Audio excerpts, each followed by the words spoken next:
back to Donald Mackerel Game with me, Donald Mackerel. Got some more PS1 games, and this time they are adult. they are not for children. They are for the big boys and big girls out there. And I'm not talking obese people. Oh my god, we've started off so bad.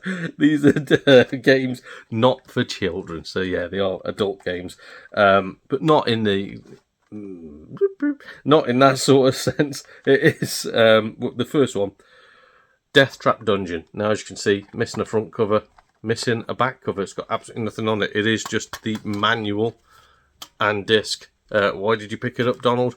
Because it was £1. £1 for that. Now, really, that's just a spare case that I've chucked on it just to stop it getting damaged or anything. Because it was actually quite decent quality. It was wrapped in like a plastic, like what you used to put CDs in, just like a sleeve. It was wrapped in one of them, but I just wanted to be a little bit more safer. So yeah, Death Trap Dungeon. I remember having it as a kid. I remember it being too hard for me. Is it as hard as, like, because people say it was like the original Dark Souls and all that sort of thing.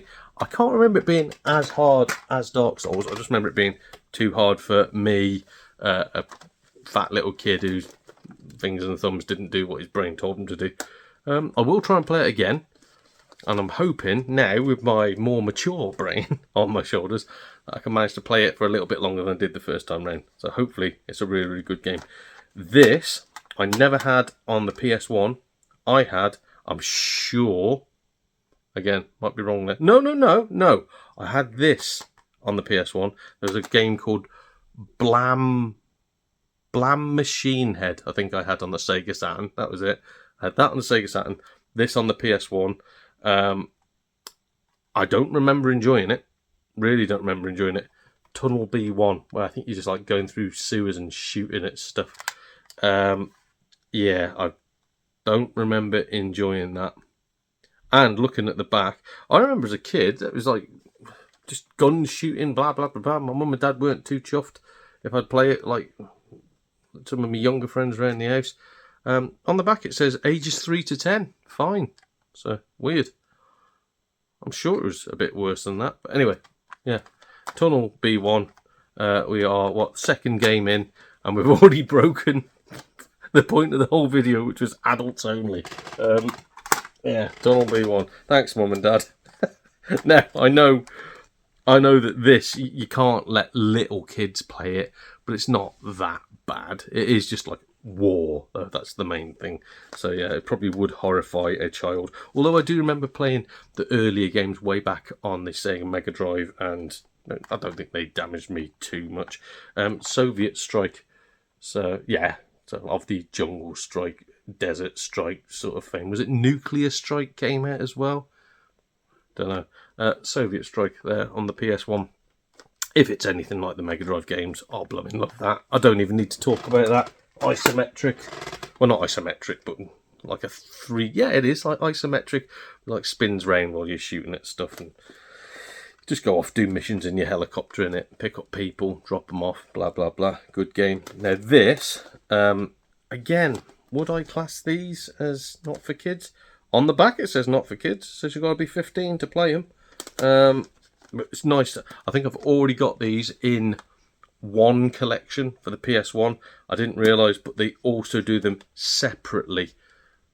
And I don't know why somebody'd go out and buy the second one of these separately. So we've got Metal Gear Solid there, and Metal Gear Solid, the Special Missions. So I've got both of them in like one case. So it's like just one of those thick, and it's got both of them in it.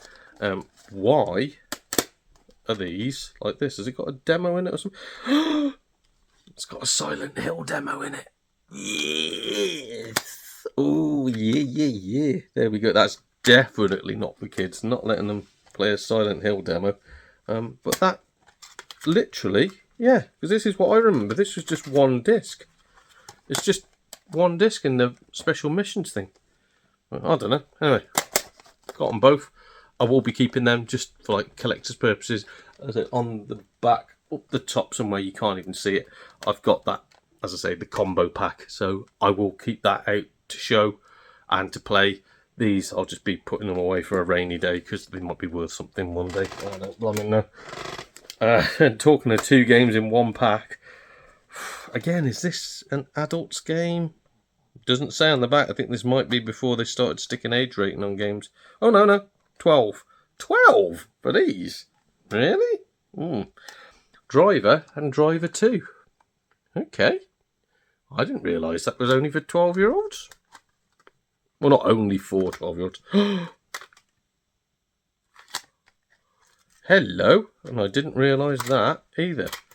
So, I knew Driver 2 was a double discer. I just looked at that and I was like, why has it got 2 discs for Driver 1? It doesn't have 2 discs. It has a limited edition Driver 3 DVD. Ooh, that's interesting. Didn't know about that. But yeah, both of them in a double pack. Can't stand it because I can't get past the opening bit. I know it's like cliched, but I couldn't do it as a kid. Can't do it now. Driver 2, bit better.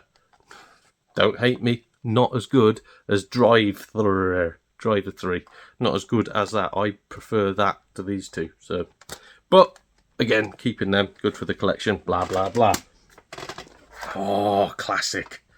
The game that started it all. The game that I used to play at school on the school PC because you could just have a floppy disk and pop it in and play it, and this would work.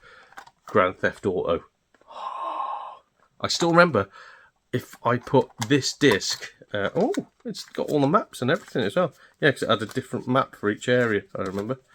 But yeah, if I put this disc, even though it's black back, in a CD player, I think it's only, I can't remember how many tracks are on it, but it's got all the radio stations on there, and they're sort of like, I think there's a few separate tracks, but it's got like a load of songs all on them for like each radio station. It's absolutely fantastic. Some of the tunes, it's all original songs. It's not like GTA 3 when they started getting proper licensed music on it, but all the tunes are great, and there's still some now that I hum around in my head occasionally. I used to, again, drive around when I went to Scotland to visit my mate. I'd have that playing in the background, just ticking away like do do do do do do do do do. I just remember that. God, I'm gonna have to do another video game music because yeah, that's stuck in my head now. But what a game as well. Nothing like the modern Grand Theft Auto games, really isn't. But I bloody love it. Absolutely fantastic and iconic as well. Iconic. Started that series. This, I still need the first game in the franchise to make me happy, but this is easily the best one in the franchise. I'm so glad I've got this because yet again, this is one of my favourite games for the PS1. I bloody love this so much. This took up so much of my childhood, and yeah, me and my friend would just sit around making levels for each other and like trying to trick each other with little traps and things like that. Tenchu 2. Oh my god, it is such a good game. Fantastic. I remember I wasn't very good at games. I really struggled, and like my attention span's never been great, so I tend to leave. I'd get into a game and go and just get rid of it and move on to another one. I had to complete that to unlock loads of things to use in the game editor. You could make your own levels on it. But it only gave you like basic stuff to begin with. The more you played through, and when you beat the bosses, it unlocked more stuff to make better levels. So I had to beat that so I could make really, really good games. Tenchu 2. My god, that is easily one of my favourite purchases of all time. I don't ever want to let that go. But we're going to end on these because I don't know if anybody had any fun on them. I thought these were great. I thought they were absolutely fantastic. It reminded me of a game called Chaos Legion that I used to play on the Amiga around my mate's house. Loaded and reloaded. Fantastic games. Yeah, so again, top-down shooters, alien breed, I suppose you'd say. That sort of thingy. But yeah, if you've ever played Chaos Legion, it's that, but better. And again, 2-player ones, so you can play them with a mate, have a load of fun. Just shoot everything. Quite gory from what I remember, but they've only got them down as 15. Yeah, you have to be 15 to play them. But really, really cool. Really, really good games. And again, I think it had different characters. I'm not sure how many there were. Oh, in fact, it's got them all on the front. 1, 2, 3, 4, 5, 6, 7. Yes, 1, 2, 3, 4, 5, 6, 7. So 7 people in each one, and I'm sure they each had like different special moves and things like that. But such good games. And what a way to finish that 10-game pickup of the adult games, even though one of them is for 12-year-olds and lots of them are for 15-year-olds. God, they would not pass the ratings nowadays. Oh well, I hope I've passed your enjoyment test. This has been Donald Mackerel for Don Mackerel Gaming. See you all again soon with yet another 10 PS1 games. Wait a week, it's coming.